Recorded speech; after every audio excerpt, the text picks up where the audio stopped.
മാൽദീവ്സിലെ government സ്കൂളുകളിൽ vacancy report ചെയ്തിട്ടുണ്ട്. Recruitment നടന്നുകൊണ്ടിരിക്കുകയാണ്.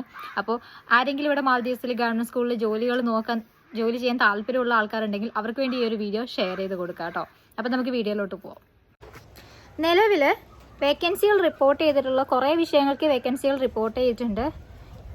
ഞാൻ പറയാം ഏതൊക്കെ വിഷയങ്ങൾ കാണുന്നുള്ളത് കേട്ടോ. ജിയോഗ്രഫി, സൈക്കോളജി, ഹിസ്റ്ററി, സെൻ, art and design, hospitality, chemistry, creative arts, economics, health and PT, physics, science, social studies. ഇത്രയും വിഷയങ്ങൾക്കാണ് നിലവിൽ ഇവിടെ ഗവൺമെൻറ് മിനിസ്ട്രിയുടെ അണ്ടറിൽ ഗവൺമെൻറ് സ്കൂളുകളിൽ വേക്കൻസികൾ റിപ്പോർട്ട് ചെയ്തിട്ടുള്ളത്. ഇനി എല്ലാവരും ചോദിക്കുന്ന ഒരു ചോദ്യമാണ്, സാലറി എത്ര കിട്ടും? സാലറിനെ കുറിച്ച് പറയുന്നതിന് മുമ്പ് നാട്ടിലൊരു ടീച്ചിങ് ജോലിക്ക്, ഒരു പ്രൈവറ്റിലൊരു ടീച്ചിങ് ജോലിക്ക് എത്ര നമുക്ക് കിട്ടും, അതിനേക്കാളും ഫാർ ബെറ്റർ ആണ് ഇവിടെ നമുക്ക് കിട്ടുന്ന സാലറി എന്ന് പറയുന്നത്. ഏകദേശം ഒരു 70 to 18K, 70,000 തൊട്ട് 80,000 രൂപ വരെയാണ് നമുക്കിവിടെ സാലറി ആയിട്ട് കിട്ടുന്നത്. ഇനി എല്ലാവരും ചോദിക്കുന്നൊരു ചോദ്യമാണ്, അവിടെ സ്ത്രീകൾ സേഫ് ആണോ ചേച്ചി എന്നുള്ളത്. ഞാനിവിടെ വന്നിട്ട് 1.5 വർഷത്തോളമായി കേട്ടോ. എൻ്റെ കുറച്ച് ഫ്രണ്ട്സും മറ്റുള്ള ഐലൻഡുകളിൽ ജോലി ചെയ്യുന്നുണ്ട്.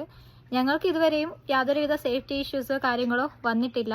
നാടിനെ കമ്പയർ ചെയ്യുമ്പോൾ ഞാനിവിടെ സേഫ് ആയിട്ടാണ് എനിക്ക് തോന്നുന്നത്. ഇതെൻ്റെ അനുഭവമാണ് കേട്ടോ.